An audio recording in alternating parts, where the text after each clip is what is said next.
करूँगा कि आप भी मेरी आवाज़, मेरी बातें आप भी सुने और पहुँचाएँ तो सही, लोगों को बाखबर तो करें। हमने उनको सिर्फ इन्फॉर्म करना है, हिदायत देना ना देना अल्लाह ताला की ज़ात का काम है, वो हमारी ज़िम्मेदारी नहीं है। दूसरा, इस मेरे पर्टिकुलर केस में डिले कर रहे हैं जी, ये जान के कोशिश कर रहे हैं डिले हो जाए। मैं क्यों डिले चाहूँगा? जो पिछला इनिशियल जो लोअर कोर्ट में ये ट्रायल हुई है, ये 4 महीने केस चले और 4 महीने में से शुरू के महीना 1.5 महीने में जो डेट्स आई हैं आप रिकॉर्ड देख लें कि उसमें ये जो 2 मुल्ज़िमान हैं, एक तो जेल में था अडयाला में और जो दूसरी है वो पेश ही नहीं होती थी। कभी हॉस्पिटल में है जी, कभी तबीयत ख़राब है, पेशियों पे पेशी, और हम आ रहे हैं। 4 महीने के बाद इसका फ़ैसला आया था जो उनके ख़िलाफ़ आया। उसके बाद ये अपील शुरू हुई है। अब अपील में वही बातें कि जी आप डिले कर रहे हैं, आप डिले कर रहे हैं। मैं क्यों डिले करूँगा? क्या मुझे कोई पॉलिटिकल मफाद है? हाँ, जो जल्दी चाह रहे हैं उनको पॉलिटिकल फ़ायदे ज़रूर हैं, क्योंकि ये केस पॉलिटिसाइज़ कर दिया गया है। इसको अल्लाह और अल्लाह के रसूल के अहकामात से हट के डील किया जा रहा है। ये समझा जा रहा है कि ये भी एक सियासी केस है, इसको जल्दी जल्दी ख़त्म कराएं। क्यों जल्दी ख़त्म कराएं? इसमें हमने किसी उलमा से कभी पूछा है? जजेस का ये हाल है कि अगर उनके ख़िलाफ़ है, उनके हक़ में फ़ैसला आ जाता है। मैं एक ख़ास जमात की बात कर रहा हूँ। यकीन करें कि सारा सोशल मीडिया भरा होता है जो उनके मखसूस हैं कि जी कमाल है, क्या बात है जजेस की, जजेस ने, अदलिया ने कमाल कर दिया। और अगर उनके ख़िलाफ़ फ़ैसला आता है तो वहीं पे प्रेस कॉन्फ्रेंस शुरू हो जाती है। ये तो जी मिला हुआ था, जज यूँ था, और उसको उसकी वो ट्रोलिंग होती है कि मैं हैरान रह जाता हूँ कि किसी की इज़्ज़त यहाँ पे महफूज ही नहीं है। मुझे समझ नहीं आ रही कि इसका मतलब है जत्थे का जत्था जाए, अपनी मर्ज़ी के फ़ैसले कराए तो सब ठीक है। अगर उनके ख़िलाफ़ फ़ैसले होते हैं तो उस वक्त अदलिया भी गलत है और जजेस भी ख़राब हैं।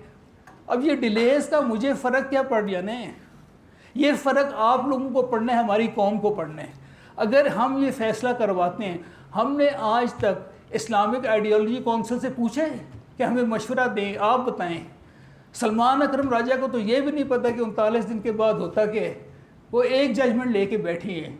वो तो आपने किसी इस्लामिक जो काउंसिल है, आइडियोलॉजी काउंसिल है, शरिया कोर्ट है, वो उलमा हैं हमारे मुल्क में, किसी से तो मशवरा कर लेते जो कोर्ट को असिस्ट करे।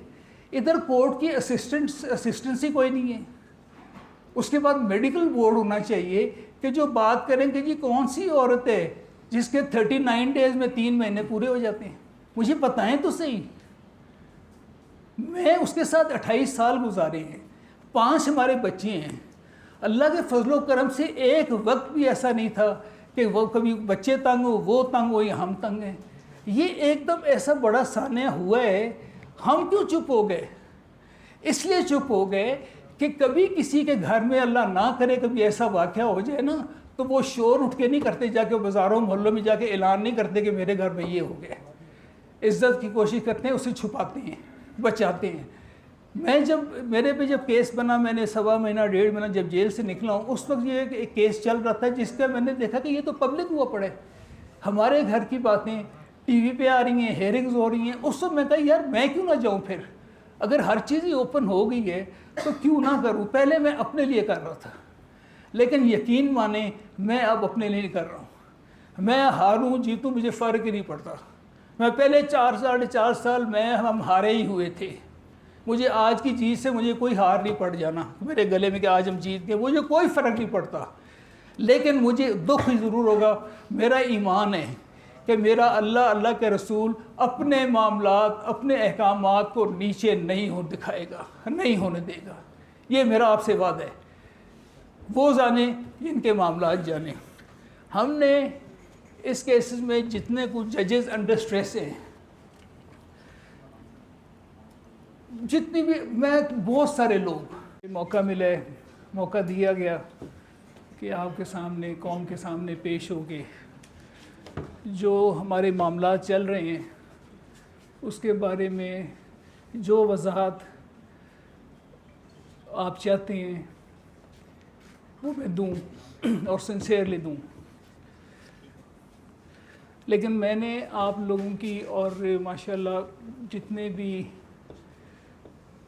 मखसूस सोशल मीडिया के ग्रुप्स थे जिन्होंने पिछले कोई 4-4.5 साल से मुझे और मेरी फैमिली को सिर्फ रिडिक्यूल की है, बुरा भला का, मैंने मेरे बच्चों ने बड़ी पेशेंटली हमने सुना, कभी जवाब नहीं दिया। अब इस मौके पे आकर मैं सिर्फ आपके सामने ये आपसे रिक्वेस्ट ये करूँगा कि पेशेंटली मेरी भी बातें सुन लें जिस तरह मैंने सारी सुनी है, और अगर कोई आपको वजाहत की ज़रूरत हो, मेरी टीम आपके सामने, हम हाजिर हैं आपके सामने, कौम के सामने, कि जो आप पूछेंगे। मेरा नाम खावर फरीद मानिक है और मेरे साथ जायद आसिफ साहब हैं, he is my legal attorney है मेरे, और ये मेरे साथ इनके असिस्टेंट हैं इकबाल काकड़ साहब, ये मेरी टीम है जी।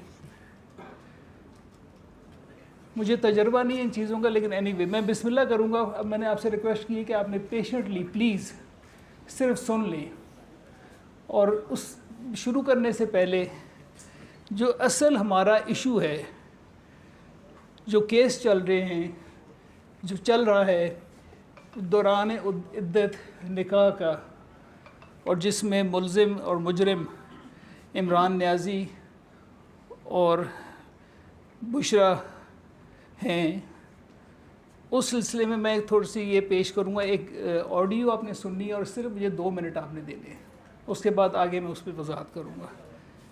बिस्मिल्लाहिर्रहमानिर्रहीम। बिस्मिल्लाहिर्रहमानिर्रहीम। शरीयत मुतहरा की रोशनी में इद्दत की मुद्दत क्या है और कुरान और सुन्नत इसके बारे में क्या रहनुमाई करता है, इस हवाले से कुछ गुज़ारिशात।